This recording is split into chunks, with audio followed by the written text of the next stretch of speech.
कथा के इस भाग में तुलसीदास जी शंकर पार्वती के विवाह का वर्णन करते हैं, जहां शंकर भगवान पार्वती जी के घर पर आते हैं और उनके घर की महिलाएं शंकर भगवान का परिछन करने के लिए, आरती उतारने के लिए बाहर निकलती हैं और शिव जी का वेश देखकर भयभीत हो जाती हैं। इस घटना का सुंदर वर्णन तुलसीदास जी ने किया है, तो आइए इसको पढ़ते हैं। तब मैं नाहिमवंतु अनंदे, पुनि पुनि पार्वती पद बंदे, नारी पुरुष शिशु जुबा सयाने, नगर लोग सब अति हर्षाने।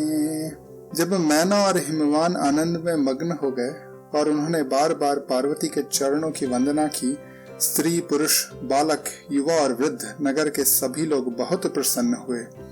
लगे होनपुर मंगल गाना, सजे सबहि हाटक घटनाना, भांति अनेक भई जेव नारा, सूप शास्त्र जस कछु व्यवहारा। नगर में मंगल गीत गाए जाने लगे और सबने भांति भांति के सुवर्ण कलश सजाए।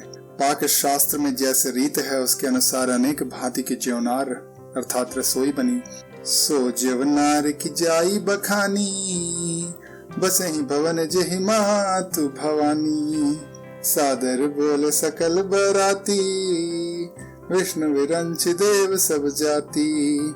जैसे घर में स्वयं माता भवानी रहती हूँ, वहाँ की ज्योनार का वर्णन कैसे किया जा सकता है। हिमाचल ने आदर पूर्वक सब बरातियों, विष्णु, ब्रह्मा और सब जाति के देवताओं को बुलाया। विविध पांति बैठी ज्योनारा, लागे परसन निपुण सुआरा।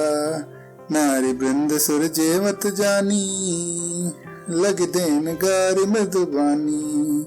भोजन करने की बहुत पनगतें बैठी चतुर रसोइये परोसने लगे। स्त्रियों की मंडलियां देवताओं को भोजन करते जान कोमल वाणी से गालियां देने लगी। गारी मधुर स्वर देहि सुंदरी, बिंग्य वचन सुहावही। भोजहु करहि सुर अति, विलंबु विनोदी, सुनी सचु पावही। जेव जो बढ़े आनंद सो, मुख कोटि हूँ न पर कह्यो।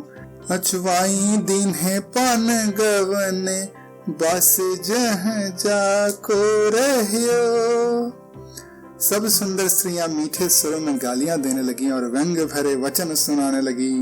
देवगण विनोद सुनकर सुख का अनुभव करने लगे, इसलिए भोजन करने में बड़ी देर लगाने लगे। भोजन के समय जो आनंद बढ़ा वह करोड़ों मुख से भी नहीं कहा जा सकता। भोजन कर चुकने पर सबके हाथ मुंह धुलवा कर पान दिए गए। फिर सब लोग जो वहां ठहरे थे वहां चले गए। बहुरी मुनिन हिमवंत कहू, लगन सुनाई आई। समय बिलो की विवाह कर, पठे देव बुलाए। फिर मुनियों ने लौटकर हिमवान को लगन पत्रिका सुनाई और विवाह का समय देखकर देवताओं को बुला भेजा। बोली सकल सुर सादर लीन है, सब ही यथोचित आसन दीन है। वेदी वेदी विधान संवारी, सुभग सुमंगल गावहि नारी। सब देवताओं को आदर सहित बुलवा लिया और सबको यथो योग्य आसन दे दिए। वेद की रीति से वेदी सजाई गई और स्त्रियां सुंदर श्रेष्ठ मंगल गीत गाने लगी। सिंहासन अति दिव्य सुहावा, जाई न बनी बिरंची बनावा। बैठे शिव विप्रन सिरनाई, हृदय सुमिर निज प्रभु रघुराई। वेदिका पर एक अत्यंत सुंदर दिव्य सिंहासन था, जिसकी सुंदरता का वर्णन नहीं किया जा सकता, क्योंकि वह स्वयं ब्रह्मा जी के द्वारा बनाया हुआ था। ब्राह्मणों को सिर नवाकर और हृदय में अपने स्वामी श्री रघुनाथ जी का स्मरण करके शिव जी उस सिंहासन पर बैठने चले। बहुरी मुनि सन उमा बोलाई, करि सिंगार सखी ले आई। देखत रूप सकल सुर मोहे, बरने छवि अस जग कभी को है। फिर मुनीश्वरों ने पार्वती जी को बुलाया। सखियां श्रृंगार करके उन्हें ले आईं। पार्वती जी के रूप को देखते ही सब मोहित देवता हो गए। संसार में ऐसा कौन कवि है जो सुंदरता का वर्णन न करे। जगदम्बिका जानी भव भामा, सुरन मन ही मन कीन्ह प्रणामा। सुंदरता मर्याद भवानी, जाई न कोटि हूँ बदन बखानी। पार्वती जी को जगदम्बा और शिव जी की पत्नी समझकर देवताओं ने मन ही मन प्रणाम किया। भवानी की सुंदरता की सीमा है, करोड़ों मुख से उनकी शोभा नहीं कही जा सकती। कोटि हूँ बदन नहीं बने, बरनत जग जननी शोभा महा। सकुचहि कहत श्रुति शेष सारद, मंदमती तुलसी कहा। छवि खानी मातु भवानी गवनी, मध्य मंडप शिव जहाँ। अवलोकि सकहि न सकुच पति, पद कमल मनु मधु करु तहाँ। जगत जननी पार्वती जी की महान शोभा का वर्णन करोड़ों मुख से भी करते नहीं बनता। वेद शेष जी और सरस्वती जी तक उन्हें कहते हुए सकुचा जाते हैं, तब मंद बुद्धि तुलसी किस गिनती में है। सुंदरता और शोभा की खान माता भवानी मंडप के बीच में जहाँ शिव जी थे वहां गईं और संकोच के मारे पति के चरण कमलों को देख नहीं सकी, परंतु उनका मन रूपी भौरा तो वहीं रसपान कर रहा था।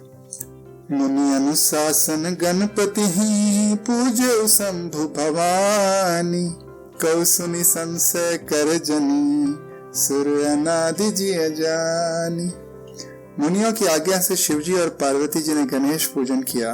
मन में देवताओं को अनादि समझकर कोई इस बात को सुनकर शंका न करे कि गणेश जी तो सिर्फ पार्वती की संतान है, अभी वह कहां से आ गए।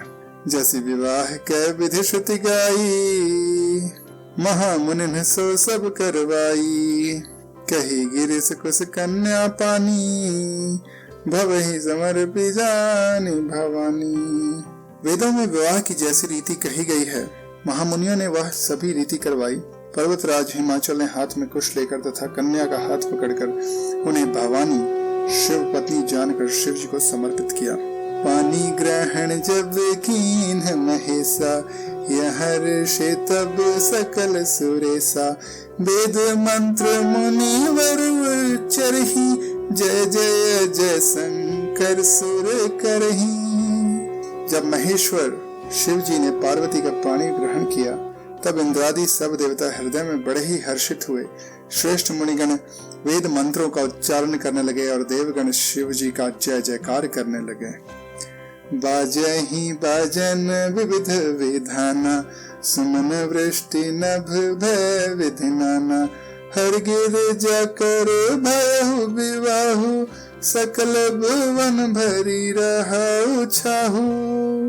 अनेक प्रकार के बाजे बजने लगे, आकाश से नाना प्रकार के फूलों की वर्षा हुई। शिव पार्वती का विवाह हो गया, सारे ब्रह्मांड में आनंद भर गया।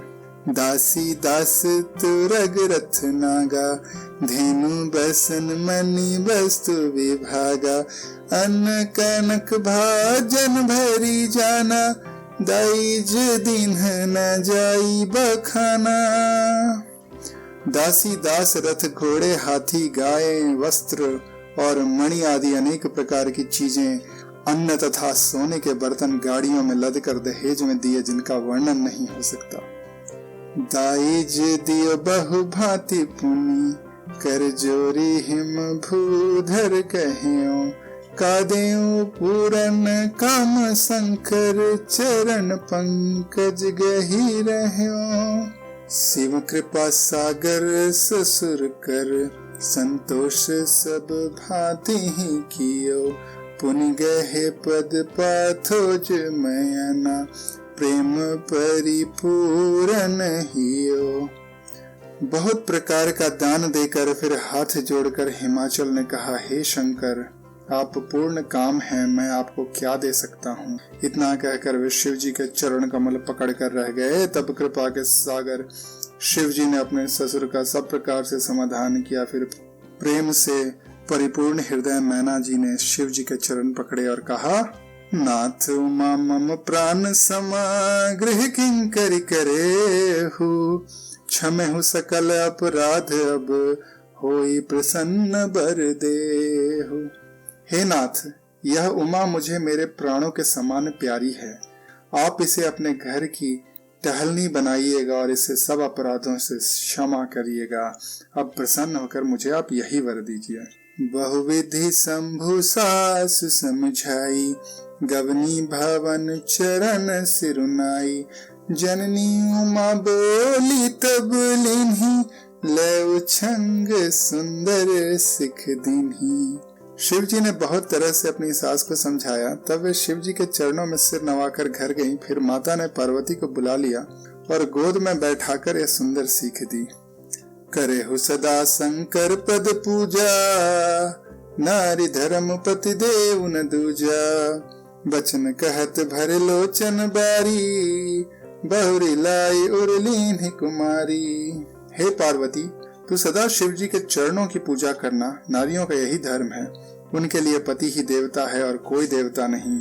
इस प्रकार की बातें कहते कहते उनकी आंखों में आंसू भर आए और उन्होंने कन्या को छाती से लगा लिया। कत विधि सृजी नारी जग माही, पराधीन सपने हूँ सुख नाही। भय अति प्रेम विकल महतारी, धीरज कीन्ह को समय बिचारी। विधाता ने जगत में स्त्रियों को क्यों पैदा किया? पराधीन को सपने में भी सुख नहीं मिलता। यूं कहते हुए माता प्रेम से अत्यंत विकल हो गई, परंतु कुसमय जानकर, दुख करने का अवसर न जानकर धीरज धरा। पुनि पुनि मिलति परति गही चरना, परम प्रेम कछु जाई न बरना। सब नारन मिली भेंट भवानी, जाई जननी उर पुनि लपटानी। मैना बार बार मिलती हैं और पार्वती के चरणों को पकड़कर गिर पड़ती हैं। बड़ा ही प्रेम है, कुछ वर्णन नहीं किया जाता। भवानी सब स्त्रियों से मिल भेंट फिर अपनी माता के हृदय से जा लिपटी। दोस्तों, कलयुग में राम नाम बोलने या सुनने से ही असीम आनंद की प्राप्ति होती है और सारे रोग दोष दूर हो जाते हैं। इस व्यस्त जीवन में आप रोज एक एपिसोड सुन ले 10 मिनट का रामायण का, तो आपका जीवन सुंदर हो जाएगा। इतनी सीख भरी है इस महाकाव्य में। तो बोलिए सियापति रामचंद्र की जय, पवन सुत हनुमान की जय, उमापति महादेव की जय।